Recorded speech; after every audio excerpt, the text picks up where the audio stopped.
Pois então, o universo do Senhor dos Anéis está de volta e agora como forma de animação.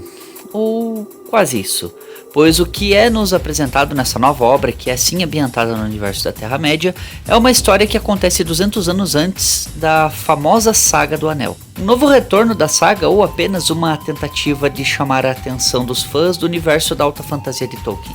Pois, com o seu começo apelativo em sua trilha sonora e um trailer que se utiliza demasiadamente de cenas do filme que não contextualizam em nada nessa nova história, demonstra que isso mais parece uma obra de caça-níquel de fãs do Tolkien do que algo que busque fomentar a atenção de novos espectadores. Mas calma, que nem tudo é o que parece também.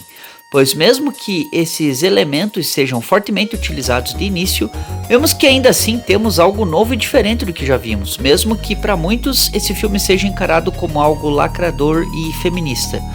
O que já vi vomitarem muito esse tipo de argumento, justificando que o fracasso da obra veio muito por conta do protagonismo feminino e por acharem forçado demais o fato de uma mulher assumir esse posto ao invés de um homem.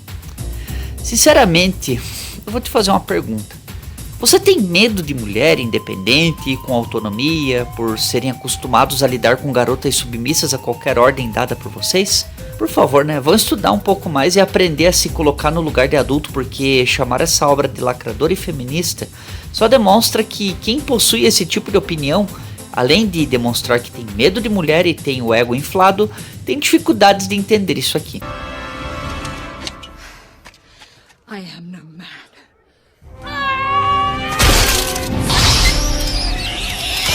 E isso não é só de quem não é fã da obra sobre a Terra-média como um todo, mas também de quem já tem conhecimento dos escritos do autor, justificando que o mesmo era machista e preconceituoso e que isso não aconteceria na obra se ele realmente tivesse dado mais atenção a esses detalhes. Eu sinceramente tenho pena da mãe de quem pensa isso em ter dado à luz a alguém que pensa esse tipo de coisa. Eu já comecei me estressando. Mas antes de menos, não se esqueça de deixar o seu like e de se inscrever no canal para apoiar o trabalho deste mago solitário. Coisa de graça, você não será taxado por isso e vai estar me dando uma força enorme para trazer conteúdos mais legais aqui para vocês. E claro, também me sigam nos meus perfis do Instagram.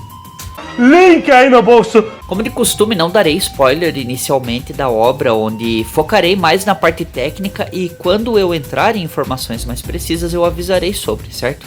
E se você pretende adquirir alguma obra do universo de Tolkien, seja livros da trilogia principal ou mesmo algum outro que você tenha interesse em estar adquirindo, deixarei alguns links aqui na descrição para vocês comprarem e dessa forma estarem me dando uma força de forma indireta, ok? E sendo assim, partiu! A Guerra dos Rohirrim é produzida pela Warner, que é quem possui os direitos da trilogia de O Senhor dos Anéis e O Hobbit, além também do trabalho de produtores que já haviam participado na produção da trilogia principal. E também de termos Peter Jackson como um dos 9 produtores executivos e em parceria com o estúdio Solo Entertainment, que foi responsável pela animação de Ninja Kamui, que é um excelente anime, diga-se de passagem, e dirigida por Kenji Kamiyama, que já foi responsável por animações como Blade Runner, Black Lotus, que é muito bom, e do meu favorito, Ultraman.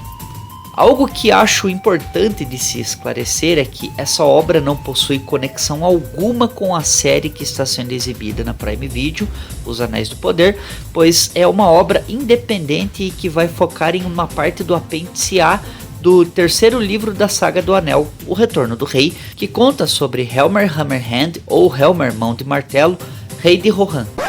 Não desse Rohan, porque esse já é rei de si próprio. Outro ponto importante também é que não será citado nada sobre o surgimento de Rohan, que é algo presente nos Contos Inacabados, e também não será sobre as guerras dos Rohirrim e de Saruman, que são eventos que acontecem antes da Terceira Guerra e As Duas Torres. Aliás, se você ainda não assistiu e acabou perdendo de ver esse filme no cinema, não vai esperando a mesma grandiosidade do que se tem na trilogia principal, porque o que acontece lá é feito para ser tratado como algo que se espere como se seja e aconteça.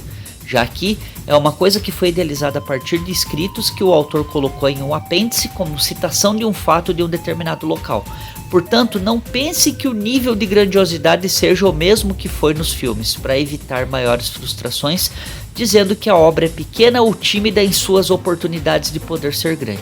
Ela não busca ser tudo isso, mesmo que ainda assim a obra venha cantar o que o clássico foi. E algo que é interessante de se trazer por aqui é que essa não é a primeira tentativa de se adaptar algo do universo da Terra-média em forma de animação, pois em 78, Ralph Bakshi dirigiu a primeira adaptação cujo enredo narra os eventos de A Sociedade do Anel e a primeira parte de As Duas Torres, ficando apenas nisso mesmo. Mas agora vamos para a história principal, porque a gente já enrolou bastante, né? Rohan é um local que se apresenta bastante destaque em As Duas Torres, mas é uma história que pode ser contada de forma independente das outras que o universo da Terra-média já possui. Tanto que se fosse contar a história mesmo do que se está no apêndice, não seria nem mesmo um filme, e sim um curta animado. Nesse caso, adições foram feitas nessa história como um meio de se estender mais sobre. E em partes eu não achei isso ruim, pois mesmo que alguns pontos tenham sido esticados, ainda vejo que foram de grande valia para explicar alguns pequenos pontos que ficaram soltos aqui e ali. Mas para explicar uma coisa que, antes de ser questionada, é que o foco da história não se desvia do Rei Helm. Por mais que adiante a história tome um outro rumo na narrativa, ainda assim ela perdura como parte importante do que a história busca revelar no final, o seu significado e o seu nome, por assim dizer.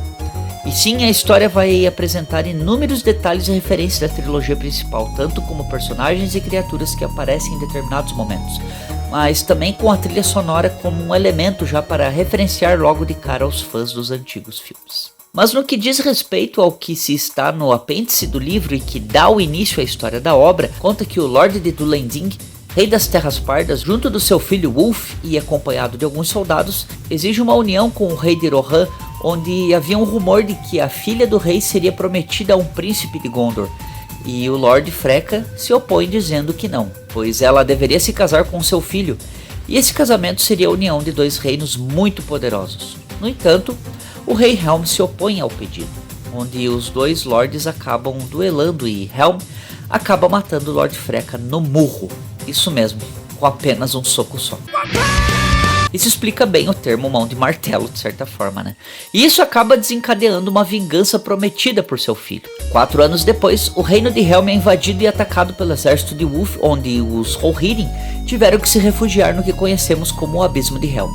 Daqui pra frente é a história, tanto que as consequências que levam desse ponto em diante se utiliza para ser criado a origem desses locais que são citados em As Duas Torres, pois o que ajuda a dar nomes a essas regiões são as falácias e histórias contadas boca a boca pelas pessoas que habitavam ali.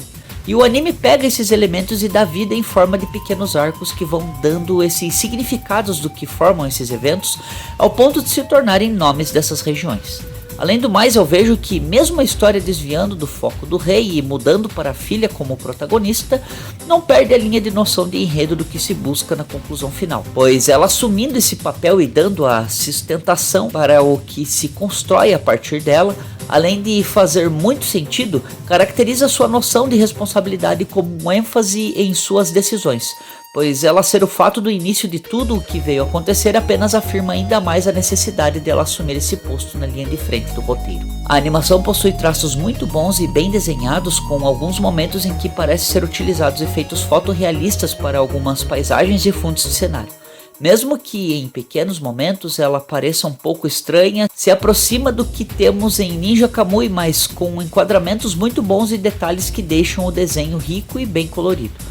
E sendo assim, essa é uma história que fecha com começo, meio e fim, sem acrescentar demais no que diz respeito à história, buscando se conter em seus detalhes e respeitando o que os escritos do apêndice apresentam. E a partir daqui darei alguns spoilers para trazer alguns contextos dos quais acho interessante de serem debatidos. Portanto, se ainda não assistiu a obra, vai lá, assiste, se divirta, não seja um preconceituoso machista, e se ainda não viu a trilogia principal, assiste também, que é um dos maiores épicos que o cinema já criou.